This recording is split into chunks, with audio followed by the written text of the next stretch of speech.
Les damos la bienvenida a este programa que es un resultado de la colaboración entre Justicia TV y el Instituto de Investigaciones Jurídicas de la UNAM sobre las iniciativas de reforma constitucional enviadas por el titular del Ejecutivo a el Poder Legislativo.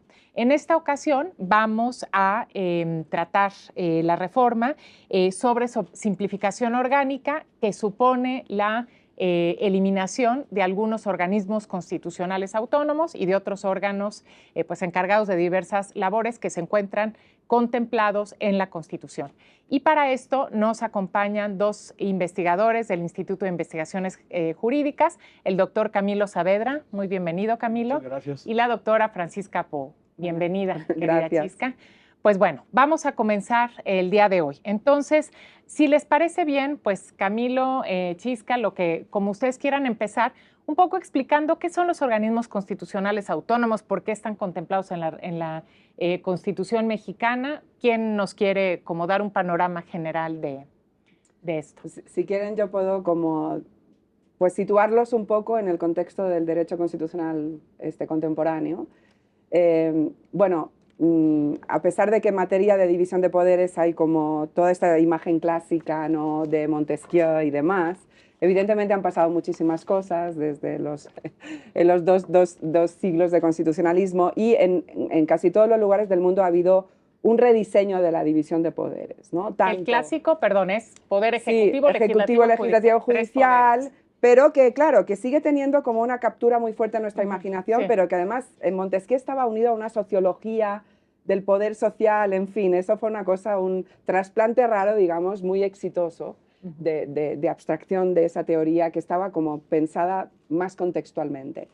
Pero, bueno, claro, han pasado muchas cosas, tanto a nivel de división vertical del poder, porque también en términos de descentralización, federalismo, autonomías locales, todo eso cambia la división de poderes territorial, por así decirlo, y después a nivel de división funcional, pues en los últimos tiempos se ha intentado contrapesar un poco, y en América Latina esto ha sido particularmente importante porque hemos tenido un presidencialismo que funcionaba como hiperpresidencialismo históricamente, pero digamos en Estados Unidos también ha pasado, en todos los países latinoamericanos, ha habido como una transferencia de funciones yo diría, y una nueva manera de organizar funciones, porque en unos organismos que no en todos lados, sí en México, muchos de ellos tuvieron rango constitucional. En otros países a veces se mueven a nivel de autonomía legislativa, sí, tienen autonomía funcional, de funcionamiento y presupuestaria, pero no tenían una posición como tan reforzada constitucionalmente como han tenido en México. Y entonces estos organismos, un poco la idea es que te dan la oportunidad de ejercer las funciones estatales de un modo diferente, combinarlas de manera diferente, nombrar a las personas encargadas de las funciones públicas de una manera diferente que en el esquema clásico. En fin, ahora podemos ir detallando, pero, por ejemplo, en la Constitución de Sudáfrica, de los años 90, que es una constitución del sur global y demás, también se pusieron estas instituciones que se llaman instituciones de sostenimiento de la democracia, State Sustaining Institutions. Entonces, un poco más allá de qué posición constitucional tengan, sí que ha habido una creación de organismos, agencias independientes y demás, que te permiten en algún sentido combinar las funciones que ya son nuevas funciones también, porque es supervisión, regulación, sanción. En fin, es como un repensar la división de poderes y orgánicamente organizarla de otro modo. Pero Sí, con esta idea de distribuir más el poder, de tener estos contrapesos yo para creo, evitar la concentración. Sí, en muchos lugares se pensó más cuando se crearon como organismos expertos, te diré, como fuera de la política ordinaria del día a día, para desarrollar unas funciones con un poco más de calma respecto de, digamos, el ida y vuelta de los poderes legislativos y ejecutivos. Pero si uno después estudia lo que han ido haciendo todos estos, es muy curioso porque algunos han acabado haciendo funciones que no estaba tan claro, ¿no?, en el diseño primigenio. En fin, es todo como un universo orgánico e institucional que es muy interesante ver en los detalles, estudiar muy bien qué ha funcionado, qué no ha funcionado. Claro, y bueno, pues seguimos muchas veces hablando nosotros de la división clásica del poder, pero creo que es muy importante resaltar esto de que pues estamos hablando cada vez más de controles democráticos que constituyen contrapesos, ¿no? Y órganos también, algo que es muy importante, denominado de supervisión, pero que tienen una naturaleza distinta cada uno, ¿no? A ver, Camilo, y en México, o sea, en nuestra Constitución, ¿cuántos hay? ¿Por qué surgen? ¿En qué contexto? Toda esta diversidad, un poco para ir aterrizando y pues hablar como en más concreto a qué nos referimos, ¿no? A qué órganos. Por supuesto. Pues creo que lo decía muy bien Chisca, este tema rompe con la división de poderes y Clásica. al mismo tiempo que rompe con la división de poderes clásica, también se encarga de, digamos, áreas, digamos, de las políticas públicas y de las políticas de gobierno, hacerlas especializadas y depositarlas en estos órganos. México, en el contexto internacional, creo que es un ejemplo de cómo se han puesto esto en la Constitución, esto por otra cosa que seguramente tocaremos más tarde, esta, digamos, vocación que tenemos en México por cambiar la Constitución. ¿Cuáles son? Pues tenemos 10, digamos, bueno, 9 hasta ahora, se han creado 10. El Banco de México, que tiene su primer antecedente en 1925, pero que recibió la autonomía constitucional en 1993. El Instituto Federal Electoral, ahora Instituto Nacional Electoral, se creó en el 90, recibió la autonomía constitucional en el 96, con esa famosa reforma que mucho tiempo creímos que era la definitiva. Y bueno, sigue ya como INE desde 2014. La Comisión Nacional de Derechos Humanos, creada en el 92 y después con la autonomía desde el 99. Ahí tenemos, digamos, una primera oleada. Luego tenemos otro, digamos, que está como aislado de las dos oleadas, que es el INEGI, el Instituto Nacional de Estadística y Geografía, que se crea en el 83 y les otorga la autonomía constitucional en 2006. Tenemos después, y quizás estos sean los órganos más recientes, más controvertidos digamos, donde se ha puesto más atención en los años recientes y sobre todo a varios de ellos va dirigida la iniciativa, a cuáles me refiero, a la Comisión Federal de Competencia, que tuvo un primer antecedente en los 90, pero que fue creada ya como tal, como órgano constitucional autónomo en 2013, el Instituto Federal de Telecomunicaciones, que tiene un antecedente en el 96 y existe desde 2013, el Instituto Nacional de Evaluación de la Educación, que se creó en 2002 con su primer antecedente como órgano constitucional autónomo en 2013 y que de hecho desapareció en 2019. El INAI, que existió primeramente como IFAI 2002 y con autonomía constitucional de 2014.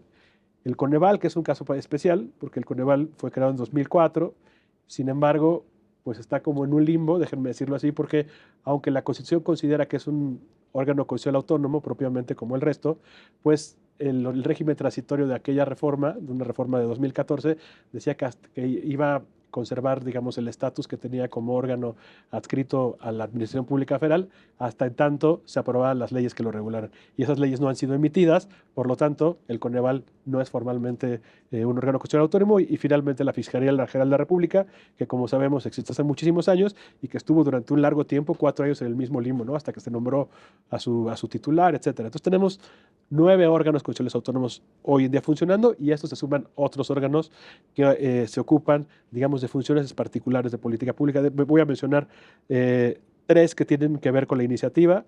Uno es la Comisión Reguladora de Energía, la Comisión Nacional de Hidrocarburos y la Comisión Nacional para la Mejora Continua de la Educación, que fue el órgano que, digamos, reemplazó al Instituto Nacional de Evaluación Educativa.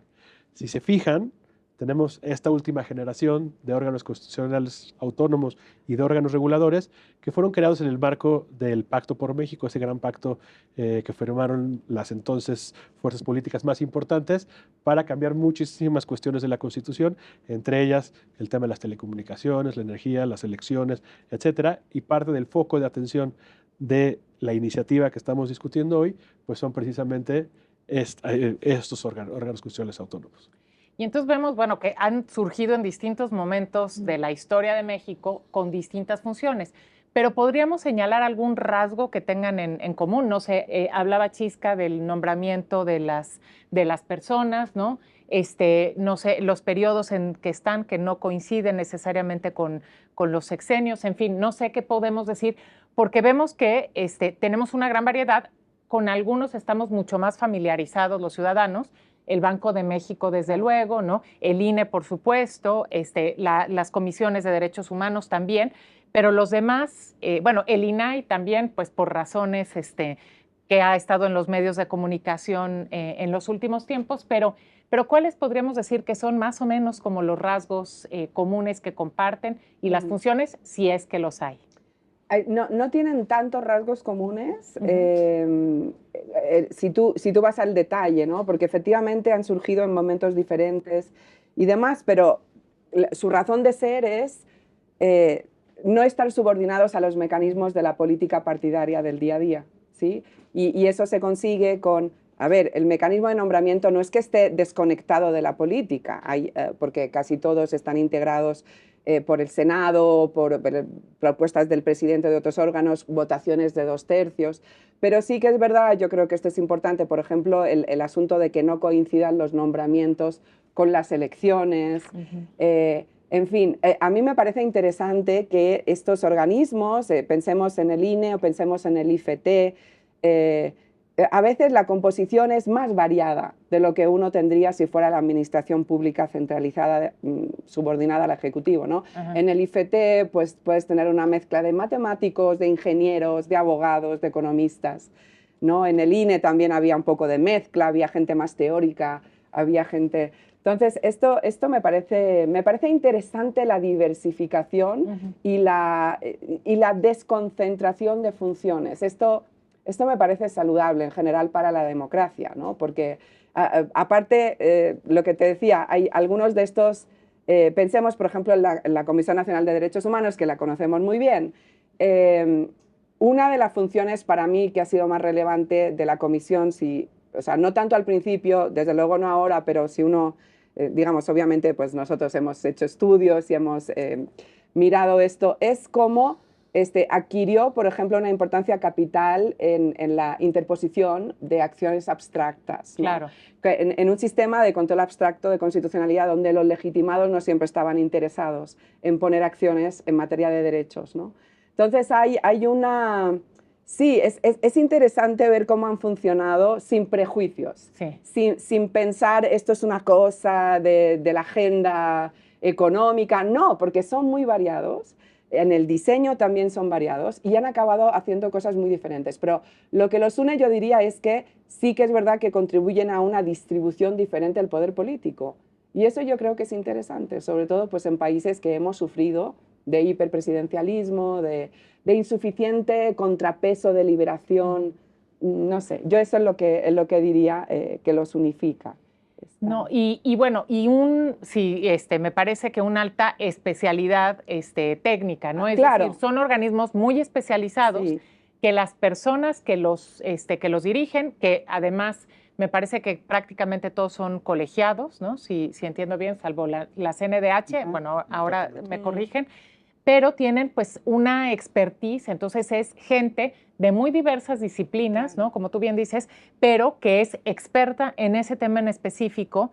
Y además está comprometida. Pensemos, por ejemplo, en el INAI, ¿no? Sí. Que ahora hablaremos de la iniciativa y demás. Bueno, si tú tienes un organismo dedicado, si tú pones en la Constitución que te comprometes con la transparencia, pero no tienes como unas personas que están institucionalmente dedicadas a ello, a empujar a los poderes públicos con eventual resistencia, pues no va a ser tan eficaz. O sea, esto no significa que no puedan tener sobredimensionamiento algunas cosas. En fin, nosotros llevamos mucho tiempo diciendo pues lo que hacemos siempre los profesores, esto parece que funciona bien, esto parece que funciona mal. Pero pensando en la agenda de transparencia, que fue como un compromiso constitucional muy fuerte a partir de ciertos años en México, claro que si tú tienes una institución dedicada a eso, y que las personas ya saben que las solicitudes de transparencia se hacen de cierta manera, bueno, esto te ayuda a generar dinámicas de eficacia. Y bueno, yo vuelvo al INAI, que ha sido muy importante también como una herramienta para, por ejemplo, hacer investigaciones periodísticas que han también dado lugar pues, a denuncias de corrupción, ¿no? Y que implica a las autoridades pues, el tener la transparencia proactiva, a tener todas las cosas a la vista.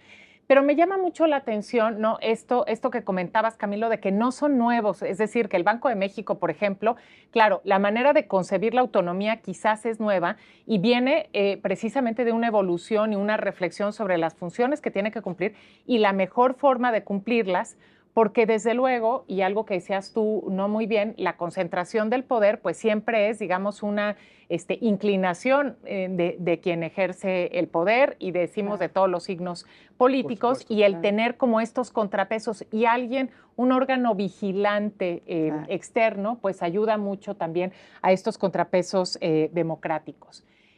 Pero otra pregunta que me surge, ¿no?, es ¿qué vinculación tienen estos organismos constitucionales autónomos con los derechos humanos, ¿no? ¿Realmente son, se vinculan o no, realizan cuestiones técnicas, o unos sí y otros no? A ver, yo quisiera retomar algo que estaban diciendo hace un momento ustedes y después ir a esto. Yo creo que por naturaleza, casi por diseño, son órganos, digamos, complicados para el resto, digamos, de las instituciones públicas, porque que como parte de sus funciones los tienen que vigilar. Pensamos en el INAI, por ejemplo. Entonces esto hace que siempre pues sea, pues justamente por el tema de sacarlo del control de la política partidista o del control de otro poder, pues hace que estén en tensión sus funciones por su especialización, pero también por no depender de ellos. El diseño que queremos es así, para que en todo caso tengamos estos balances que se necesitan. Y su creación justamente parte de este proceso una cosa que creo que tiene que ver mucho con México, que es este proceso de transformación o de cambio político, de transición a la democracia, en el que fuimos, digamos, rediseñando la división de poderes y muchas otras cosas. Y que tiene que ver, perdón que te interrumpa, que todo se meta a la Constitución, porque somos tan desconfiados por nuestra historia que todo lo tenemos que poner, inclusive cosas que, como los nombramientos, los requisitos Por para ser supuesto. titulares, lo que ha hecho que nuestra Constitución sea muy larga, ¿no? Sí, sí, si los partidos políticos se ponen de acuerdo para algo y quieren confiar unos en los otros, pues muchas veces exigen ponlo en la Constitución, porque de otra manera no va a estar suficientemente blindado y no te voy a creer. Yo creo que lo que tenemos que entender es que son parte de este proceso mexicano, pero también de un proceso que no solo es mexicano, como Chisca lo decía, ¿no? Es un proceso donde van surgiendo nuevos problemas. Pensemos en el espacio radioeléctrico.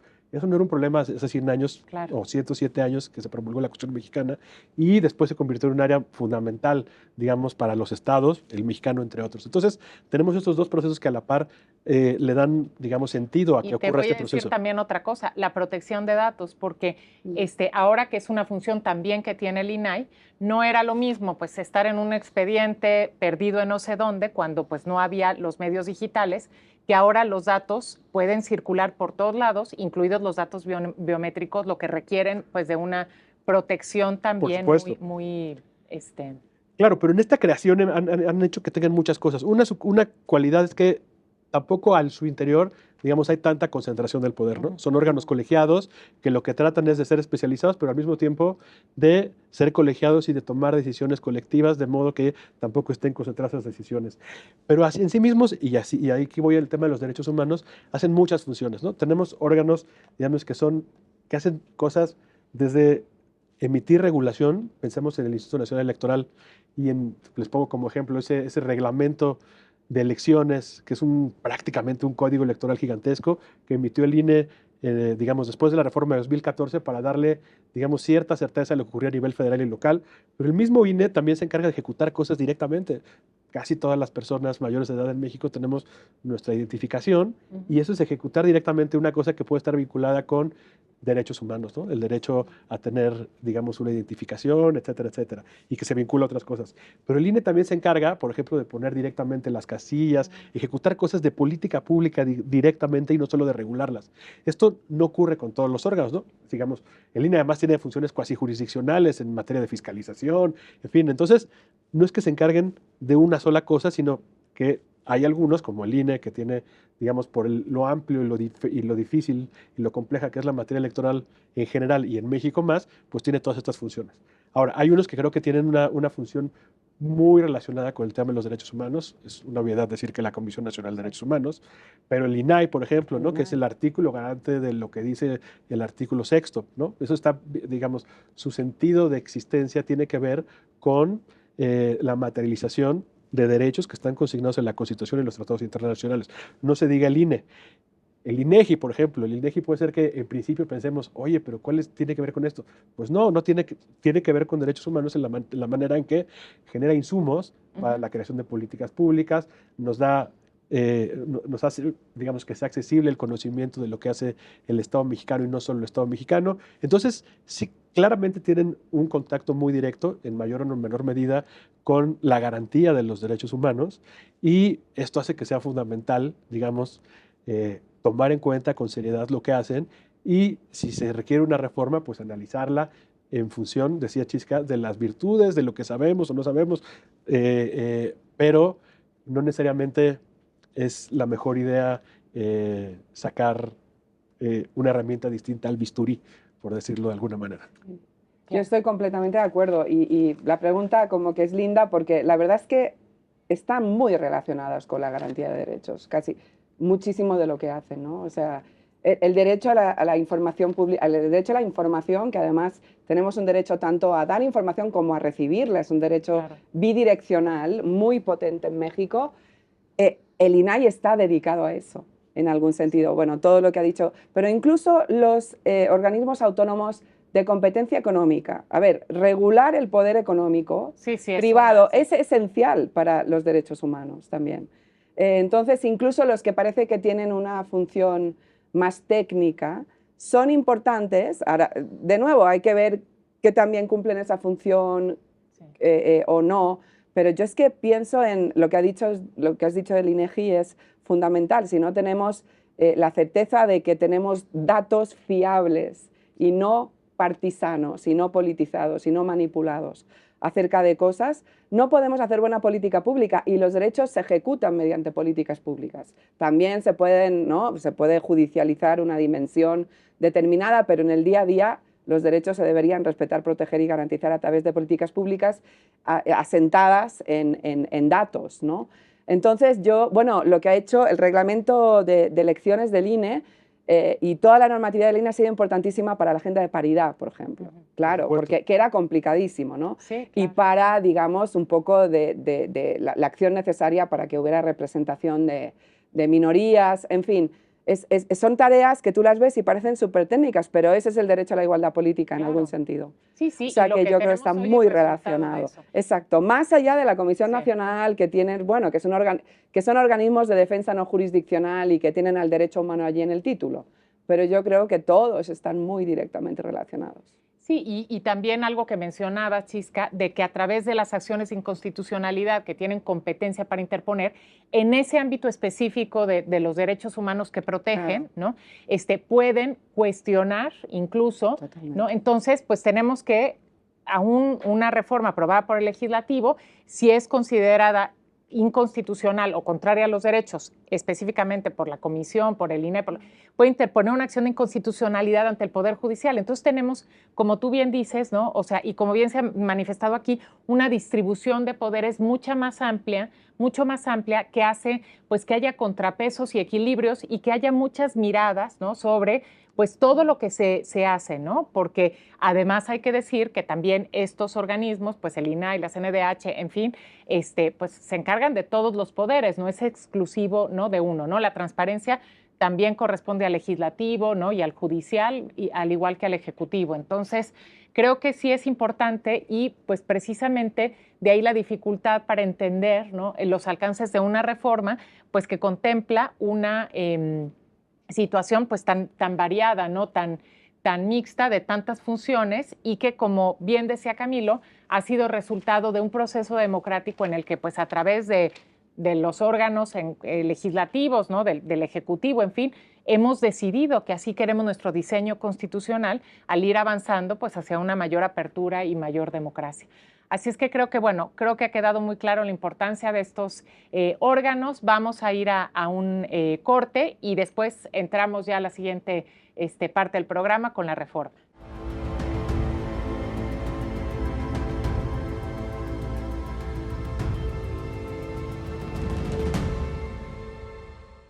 Bueno, pues vamos a continuar y ahora vamos a entrar directamente a la reforma, la iniciativa de reforma enviada por el titular del Ejecutivo. ¿En qué consiste en concreto esta iniciativa de reforma constitucional? A ver, creo que traeremos este tema después, pero el Ejecutivo envió 20 iniciativas. De esas 20 iniciativas, 18 proponen cambios a la Constitución. Una de esas iniciativas es precisamente esta, la iniciativa en materia de simplificación administrativa que propone, déjenme decirlo así, la desaparición de varios de los órganos constitucionales, en algunos casos en los cambios de denominación, y a otros los deja sin tocarlos. Me explico. Al INE en realidad no se mete con él esta iniciativa, pero si lo vinculamos con la iniciativa en materia electoral, pues propone un cambio de funciones y un cambio, digamos, de designación de sus titulares por voto popular, etcétera. Y pero entonces es muy importante detenernos en qué cambios, no sé si ahorita o después, pero es importante tocarlo porque también, pues esto tiene implicaciones muy directas, en este caso en la organización de las elecciones. Por supuesto. Entonces propone, nada más para decirlo así, propone la otra iniciativa, no está directamente, pero está vinculada a esta, el cambio del INE, el Instituto Nacional de Elecciones y Consultas. Esto vinculado a las consultas, la revocación de mandato y esta serie de cosas que están en nuestra Constitución. A la COFESE propone que se integre a la Administración Pública Federal, concretamente a la Secretaría de Economía, a la Comisión Nacional para la Mejora Continua de Educación, pues ya es propiamente, digamos, un órgano de la administración pública y propone integrarlo directamente a la Secretaría de Educación Pública, a la Comisión Nacional Reguladora de Energía y a la Comisión Nacional de Hidrocarburos, propone también integrarlas a la administración pública, particularmente a la Secretaría de Energía, al INAI, ahí es lo más complicado, el INAI una parte lo envía a la Secretaría de la Función Pública, otra parte relacionada con el acceso a la información y transparencia de los partidos políticos al INE, y otra parte a órganos que se encargan de cuestiones relacionadas con materia laboral, ¿no? Entonces, pues estamos fragmentando esa función en distintos órganos. El Instituto Federal de Telecomunicaciones envía sus funciones a la Secretaría de Infraestructura, Comunicaciones y Transportes. El Coneval, este órgano tan importante que quedó en el limbo, decía yo hace un momento, lo integra al Instituto Nacional de Estadística y Geografía, al INEGI, y luego pues a Banxico, la Comisión Nacional de Derechos Humanos, el INEGI, salvo lo que tiene que ver con Coneval, o a la Fiscalía General de la República, pues no los toca esta iniciativa. Entonces tenemos, digamos, básicamente la selección de determinados órganos donde se nos dice que tienen duplicidad de funciones o que quedarían mejor en la Administración Pública Federal y se hacen estas propuestas. Los argumentos que nos dan, y quisiera, digamos, con esto cerrar, básicamente son 4, diría yo. Uno es la austeridad, ¿no? Y esto no es propio de esta iniciativa, sino en general de, digamos, los temas que ha reivindicado la coalición en el gobierno desde 2018. Uno tiene que ver con la duplicidad de funciones, decíamos esto, por eso la simplificación administrativa. Otro que la creación de estos órganos han sido, la opinión que está vertida en la exposición de motivos, producto de una ideología neoliberal y producto del periodo neoliberal. Y finalmente, y creo que es un tema interesante de discutir, el déficit de legitimidad democrática que tienen, ¿no? Dice, los poderes públicos, particularmente el Ejecutivo y el Legislativo, tienen una legitimidad que está vinculada a la votación y estos no tienen esa legitimidad. Por lo tanto, digamos, resolvamos ese problema. Y es interesante de discutir, porque eso tiene que ver con otras cuestiones, como la del Poder Judicial, pero también porque no se hace una propuesta para todos los órganos constitucionales que existen. Pareciera que hay algunos que sí tienen ese problema y otros que no. Entonces, no hay una solución consistente, por lo menos respecto de algunas de las objeciones que se ponen. Y de acuerdo, y a ver, bueno, yéndonos a cada uno de los puntos que señalas, realmente, o sea, es posible no afirmar que tendrá un impacto en la austeridad, es decir, sí cumple con esta función del ahorro de recursos, la desaparición, digamos, o las transformaciones que se están proponiendo. ¿Qué opinan? Porque sé que pues es que no hay ningún elemento en la iniciativa que nos permita afirmar que eso va a ser así. Primero porque en la iniciativa solo hay como unas cifras agregadas de lo que cuestan las cosas. En el transitorio se dice que se van a respetar los derechos laborales de todos los que trabajan ahí. Claro, entonces la estructura no se toca. Entonces, digamos. ¿eso qué significa? No lo sabemos muy bien, no lo sabemos muy bien porque en principio está ¿no? el mensaje de que nadie perderá su trabajo, pero bueno, si esto se integra al Poder Ejecutivo, justo una de las cosas que en el derecho comparado se han querido evitar con la creación de estos organismos autónomos en países con presidencialismo es esta renovación de todo el mundo en el sexenio, que es un problema gigantesco, de falta de estabilidad de las políticas públicas, de que se va todo el mundo y los que llegan, y con independencia del signo político de quién se va y de quién viene, pues vienen todos nuevos, no conocen el asunto. Entonces, lo anterior, y permíteme decir otra cosa, que si tú cumples con la ley laboral, vas a tener que liquidar a todas las personas que, Absolutamente. pues, que tú, ¿no? Absolutamente, con lo cual... Entonces sí, y es una cosa cuando hay estos cambios después o se incumple la ley y no se liquida o tienes muchísimas demandas, ¿no?, en materia laboral por despido injustificado. Tal cual, o sea que el problema, y eso es, sí, es así, uno lee la iniciativa y tiene la sensación de que no hay un estudio serio respecto de algunos de los argumentos. Otros son normativos, ahora podemos hablar si quieren del famoso argumento de legitimidad democrática, que implica un entendimiento muy pobre de lo que la democracia es. Pero el asunto de la austeridad, realmente al final, y después hay otras cuestiones, porque cuáles van a ser los efectos, pero solo en cuestión de austeridad está muy difícil pensar que esto realmente va a llevar a un ahorro significativo, en fin, o por lo menos no están los elementos como para verlo, porque simple y sencillamente pues, se eliminan, se pasan, no se sabe muy bien con la fuerza laboral y las funciones que va a pasar. Claro, se pueden modificar después, una vez esté todo concentrado en el Ejecutivo, se pueden modificar cosas y que eso lleve a un menor... sí, pero también podría ser lo contrario, ¿sí? En algún sentido. Entonces es muy difícil pensar que esto realmente nos llevará a uno u otro punto en materia de austeridad.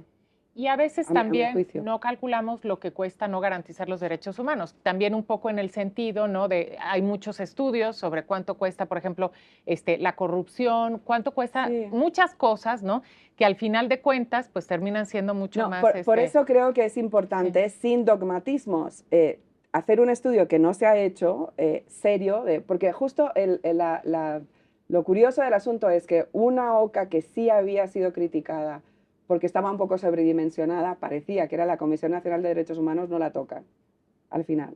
O sea que es eso, no se sabe muy bien. Aquí hay como una mezcla de tantas cosas diferentes que no se acaba de bien ver si la justificación que se da tiene alguna relación con lo que uno puede prever que vaya a pasar y demás, ¿no? Entonces, bueno, necesitaríamos en este sentido pues un diagnóstico y un estudio mucho más muy claro serio, para poder decir que se va a cumplir qué con cosas esta... parece que sí están duplicadas, que otras no, qué va a representar esta absorción. Yo diría ahí, o sea, creo que la iniciativa hace un esfuerzo por decirnos y por mostrar, digamos, este tema, cómo se relaciona con la austeridad y con el costo para el dinero, para el presupuesto público, la existencia de estos órganos. Entonces, nos hacen un recuento de todo el dinero que se le ha dado a un conjunto de estos órganos, lo cual me parece que está bien. Está bien porque es una información que nos dice, nos da una ilustración de lo que cuestan. Lo que es grave es que no nos contextualizan, por un lado, respecto de qué tamaño es este cacho respecto al presupuesto federal. Por decirles una idea, la Comisión Nacional de Derechos Humanos cuesta o tiene un presupuesto de 1.700 millones. La Comisión Federal de Competencia Económica, 687 millones.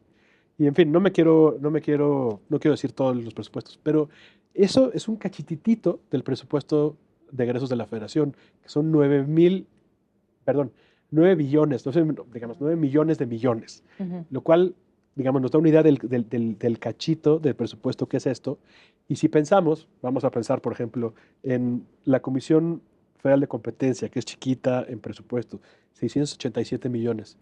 Si por un lado nos dicen que se van a preservar los derechos y que esto se va a integrar a la Secretaría de Economía, pues en realidad no sabemos si nos estamos ahorrando solamente el dinero de los altos funcionarios o cuántos de estos 687 millones son los que nos vamos a ahorrar, ¿no? O sea, 20, 5, no sabemos. Y eso es parte de lo que decía Chisca, pues que hace falta, digamos, es importante que tenga información de este tipo, pero sería que tuviera la información de qué es lo que va a pasar y qué es lo que nos vamos a ahorrar, qué es lo que echamos en falta. Y digo una cosa más. Sí. Esta iniciativa, la iniciativa de simplificación administrativa o orgánica, tiene una iniciativa, digamos, complementaria, que no implica cambios a la Constitución, sino implica solamente cambios a la legislación. Y en esa propuesta digamos, es mucho más amplia en cuanto a los órganos que toca. Se propone, digamos, cambios de denominación de varios órganos desconcentrados o entes públicos, dejémoslo así, también con los mismos argumentos, sobre todo con digamos, el argumento de austeridad. El problema es el mismo, que nos dicen, bueno, pues, no sé, el sistema ejecutivo la Secretaría Ejecutiva del Sistema Nacional de Protección de Niñas, Niños y Adolescentes va a cambiar de adscripción, ¿no? pues ahí no parece que necesariamente vamos a tener un ahorro, ¿no? O sea, ya no va a estar creo que está en la Secretaría de Gobernación. Sí, y ahora Exacto. propone que esté en el DIF. La Eso realmente oficina. atiende el problema Sí, sí. y así hay, digamos, otros muchos ejemplos de esta segunda iniciativa que pasa. Entonces, para resumir, pues tenemos, digamos, poca claridad sobre qué tanto estaríamos ahorrando. Entonces no queda claro que ese eje, digamos, o ese argumento esté plenamente respaldado por la información que tenemos. No, y que ahora que tocas, quiero retomar este ejemplo de la Comisión de Competencia Económica, que efectivamente, ¿no? Decía Chisca, que garantiza derechos humanos porque garantiza el derecho de una persona que quiera emprender a tener una libre competencia, pero también derechos de los consumidores, ¿no? A prácticas, contra prácticas monopólicas, en fin, ¿no? Entonces, y yo me pregunto cuánto costará el no garantizar la competencia económica, digamos, en términos como mucho más amplios, y esta idea también de que, pues, al entrar una nueva administración, se hacen nuevos nombramientos y se pierde toda la expertise y esa curva de aprendizaje creo que también tiene costos en términos económicos, ¿no? Así es que creo que el análisis tiene que ser como mucho más, mucho más detallado, minucioso. Exacto. A ver, siempre puede ocurrir, por eso es que son cosas que sí que implican un estudio muy, muy serio. Siempre puede ocurrir que el regulador quede capturado, que en lugar de defender la competencia quede. Pero, ¿qué nos garantiza que la captura va a ser menor?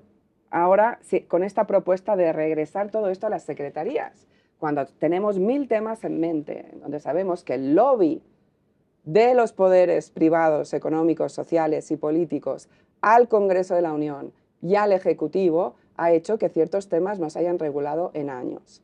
Entonces, lo que hay que ver es, bueno, ¿qué ventajas tenemos en estos otros? Eso no significa que hayan funcionado perfecto, que garanticen perfecto todo, pero tampoco hay que echar por la borda lo que sí han conseguido. Te digo, en este estudio que hicimos nosotros en las concesiones en materia de telecomunicaciones a comunidades indígenas, pues el IFT consiguió sacar adelante algo que está previsto en la Constitución, que los poderes, digamos, capturados por el lobby, los poderes estándar, no lo habían hecho.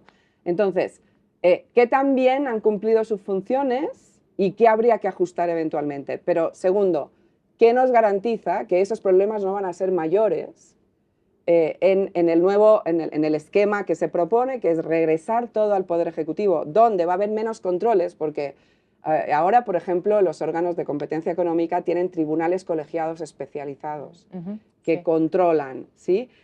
Todo eso se va a ir a ese espacio del contencioso administrativo que en México tiene muchas particularidades y que históricamente ha tenido control judicial más débil que en otros contextos.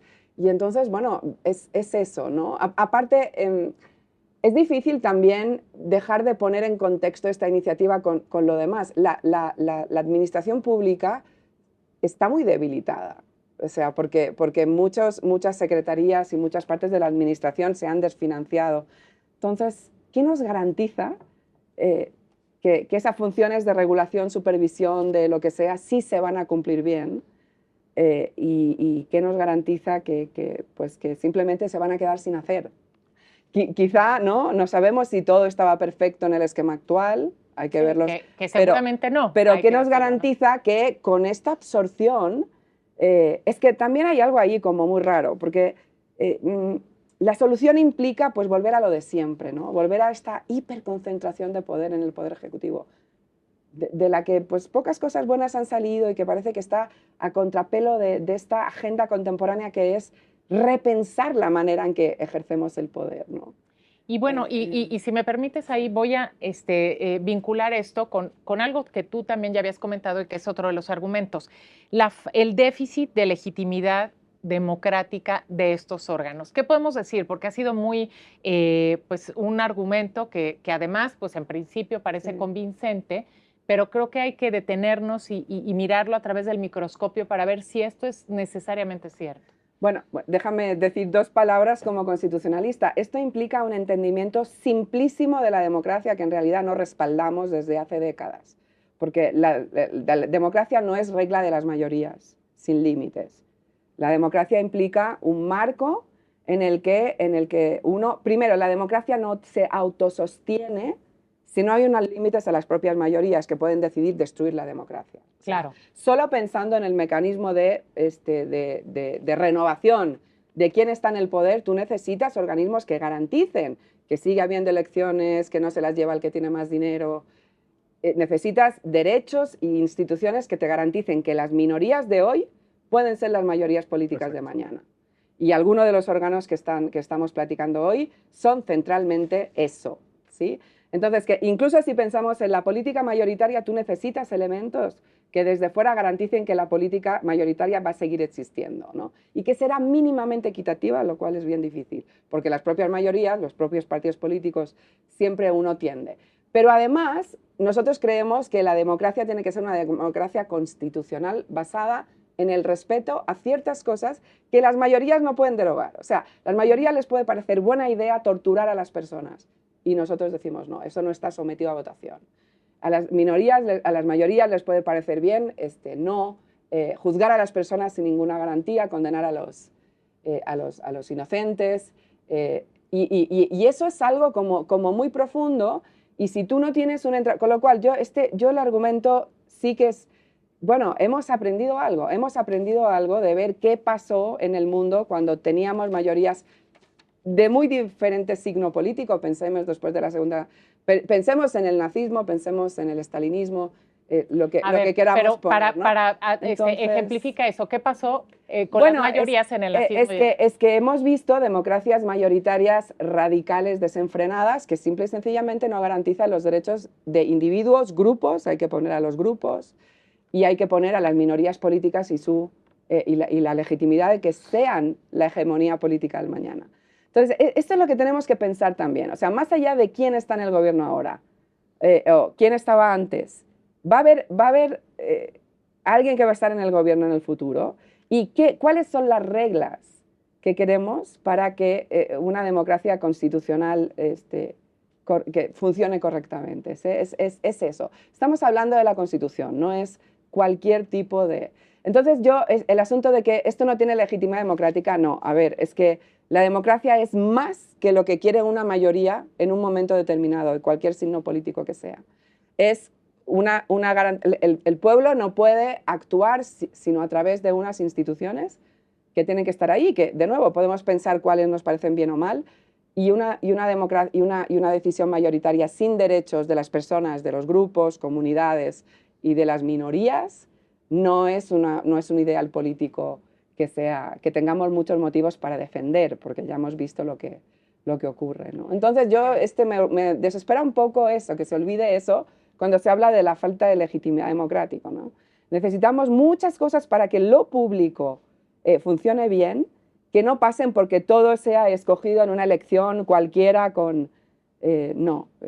necesitamos muchas funciones que legítimamente pueden ser... Y claro, tenemos la legitimidad democrática de la Constitución al final. ¿Sí?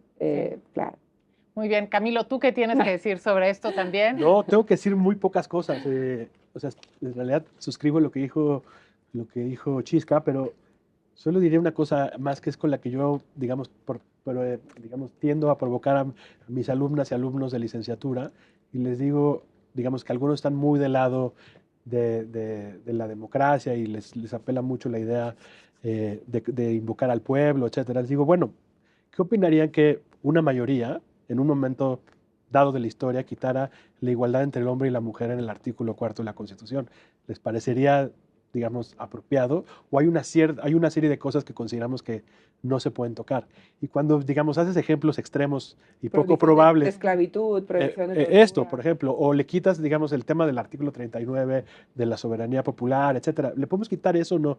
Y cuando llevas al extremo esto, creo que les hace mucho más sentido, o nos hace mucho más sentido a las personas, déjenme decirlo en primera persona, pues lo que estamos defendiendo, ¿no? Que hay una serie de cosas que tienen que estar, que nos permiten que todos quepamos en la comunidad política que somos, ¿no? No solamente los que están en un momento dado de un lado y no del otro, ¿no? Porque un día vamos a estar del otro lado y justamente las reglas que queremos tener como sociedad sean justas aspiren a ser justas, permanentes y en la mayor medida aceptables por por mayorías y minorías. Eso sí, y de cualquier signo político, que tiene que ver con otro de los que tú decías, ¿no? de que estos organismos habían sido resultado del periodo neoliberal, que además pues ya nos demostraste que no necesariamente es cierto, ¿no? Porque hay organismos mucho más antiguos y que hay algunos pues que no se están tocando, que pertenecen también a esta primera época, ¿no? Exacto. O sea, por ejemplo, o sea, si partimos de una idea, esta idea que ya quedó claro que no es cierta, que necesitamos darle legitimidad democrática a estos órganos, ¿por qué entonces no se les ocurre elegir al gobernador del Banco de México? Porque probablemente les parezca muy riesgoso, porque hay una cosa muy valiosa que hace el Banco de México que se pretende proteger: la estabilidad económica, la política monetaria, controlar etcétera, la inflación, o sea, punto. Con eso, ejemplo, que quienes vivimos, ¿no? La década de los 80, que teníamos inflación de 3 dígitos y era una locura, ¿no? Realmente valoramos la función del Banco de México, ¿no? Entonces, por eso no tengo mucho que ganar a lo que sea Chisca, solamente dar unas cosas que hacen como más simple el entendimiento de esto. Y para abonar también a esto, que a mí me parece especialmente preocupante también, el tema de cómo la democracia actualmente, y eso es lo que tenemos, está vehiculada por los partidos políticos y que no necesariamente, pues yo también así lo digo, pues sí elegimos dentro de pues una gama que nos presentan unas instituciones que contemplan nuestra Constitución, que son los partidos políticos. No es que podamos elegir pues de una multiplicidad de opciones y que pues también existe el riesgo, porque lo hemos visto, y que pues cada vez más estas instituciones adquieran más poder con esta posibilidad de ahora también ser vehículos para estos nombramientos, que de todos modos lo son, porque bien dijo Chisca, que siempre hay pues este nombramiento que pasa por contrapesos, en donde pues está muchos el titular del Ejecutivo y entra a la Cámara de Diputados o de Senadores, ¿no? Pero obliga pues a otra lógica que tiene que ver más con la negociación, con el diálogo, con el consenso, ¿no? En el mejor sentido de la palabra, ¿no? Efectivamente, porque la política mayoritaria, como tú bien dices, ha estado dominada por los partidos políticos. Y los partidos políticos tienen muchos problemas a la hora de encargarse Entonces, si tú tienes un esquema que puede ser imperfecto, que hay que ver si es suficientemente participativo, distributivo, pero pasar a otro en donde todas estas funciones van a volver a estar bajo, digamos, la dinámica de la política partitocrática del día a día, pues no parece muy buena idea. Es que un poco yo siento que esta es la pena, ¿no? Porque si alguien tiene la oportunidad de hacer reformas profundas, que también a veces se necesitan, vayamos a algo que parezca que va a arreglar los problemas que tenemos, y no a hacerlos más profundos, ¿no? Porque en todos los países los partidos políticos, las élites políticas están muy, digamos, la opinión pública está muy en contra porque tienen muchos problemas. Entonces, si tú puedes tener una cosa pública un poco más diversificada, en donde los partidos políticos no sean los únicos actores relevantes, porque tienes un entramado institucional que quizás es imperfecto, pero que te permiten unas dinámicas un poco más variadas, que te permiten que lleguen a la administración pública perfiles nuevos, que quizá no son suficientemente diversificados, puede ser, pero parece que caminar, ¿no? es lo mismo como que con la reforma judicial, ¿no? Que no está aquí hoy, pero dices, bueno, pero el nuevo sistema te va a permitir unos perfiles más deseables, más diversos, más comprometidos. Es difícil pensarlo, dado que, por ejemplo, la reforma judicial, pues quienes van a proponer van a ser pues, los partidos políticos. Claro. Entonces, un poco, más allá como del tema y de los méritos intrínsecos de hacer esto o esto en este campo, es ver un poco qué tipo de proceso uno quisiera que pasara a nivel de reorganización de las instituciones. Y no está muy claro que esto vaya a arreglar nada. O sea, parece un regreso al hiperpresidencialismo de siempre, a esta como sobredimensionamiento de la administración pública. Sí, que además costó muchísimo terminar con ese hiperpresidencialismo, claro, ¿no? Con esa concentración del poder. Y la verdad es que no tenemos ni idea qué puede representar si esto se aprueba, porque de nuevo, no es ahora, sino que esto no va a ser tan fácil de volver a... son reformas constitucionales, aquí hemos tenido una dinámica en que parece que las reformas se aprueban siempre fácil por la negociación política, pero de repente no va a ser ya tan fácil y tendremos cosas en la Constitución y habremos destruido parte de las cosas. Digo, por suerte no se va el INEGI, lo hemos dicho, el Banco de México se queda, la Comisión Nacional de Derechos Humanos se queda, que yo creo que con independencia de los detalles es bueno, es muy bueno que se quede. Pero bueno, eso es lo que hay que pensar. ¿Qué tanto esto es el tipo de reforma que necesitábamos en materia de organismos autónomos? Es lo que no me queda muy claro. Camilo, pues un comentario final ya para cerrar. Pues yo quisiera digamos, ver esta reforma en el contexto del paquete de reformas que nos presenta el presidente, o que presentó el presidente el 5 de febrero pasado. A mí me llama la atención, más allá, por una parte los contenidos que son muy diversos, y gracias que están haciendo esta serie digamos, de programas donde las podemos discutir, porque entiendo yo que los especialistas en algunos temas van a encontrar como muchas virtudes en ciertas hay cosas. algunas cosas que y otras cosas que no. En este caso creo que estamos siendo más críticos. Pero creo que llama la atención que esto llegue en este momento, al final del sexenio, y no al inicio del sexenio, ¿no? ¿Por qué? ¿Por qué llama la atención? Llama la atención porque uno pensaría que, digamos, sobre todo por la experiencia comparada, cuando llega un gobierno, digamos, con tanto apoyo popular y con esta mayoría de la que hemos venido hablando, pues normalmente cuando se pone esta empresa de cambiar las reglas de manera tan amplia, es al inicio, no al final. Entonces eso nos lleva a pensar como, ¿será como el legado político que quiere dejar el titular del Ejecutivo, restricciones a las personas que lo suceda, o que sea simplemente un tema que nos tenga discutiendo en el contexto del proceso electoral en el que estamos? No lo sé, pero creo que es llamativo. Y luego creo que hay otra cosa que tiene que ver con las soluciones que tenemos a los problemas públicos. Chisca por su parte y yo por la mía, y luego juntos hemos estudiado mucho, digamos, esta tendencia mexicana a tratar de resolver los problemas públicos con cambios jurídicos, ¿no? No es que los cambios jurídicos no sean importantes, pero pareciera que la solución vieja, la solución que se tomó en el Pacto por México o en otros momentos, es para, digamos, temas públicos muy importantes, ponerlos en la agenda y hacer como que lo estamos solucionando, es hacer reformas. Y parece que a lo que vamos es a esto mismo, ¿no? Vamos a hacer reformas que no necesariamente tienen un diagnóstico claro de lo que quieren cambiar y no nos dejan saber, digamos, no nos dejan elementos claros para saber, no, esto es positivo o esto es negativo. Pues y sí. Una última cosa, perdónenme. Sí. Tan es complicado esto que ni siquiera se pusieron a pensar en una propuesta conjunta, en una sola iniciativa que tuviera sentido. Entonces lo que encontramos, como siempre, son cosas que, como hemos dicho ahora, se comunican con otras iniciativas que ni siquiera mencionan. Entonces esto solo va, digamos, a prolongar los problemas que ya tiene el funcionamiento de la Constitución. Pues muchísimas gracias. La verdad es que creo que nos dan un panorama muy, muy importante sobre pues, esta iniciativa en concreto. Así es que muchas gracias, Camilo. Muchas gracias, Chisca. Al contrario. Gracias.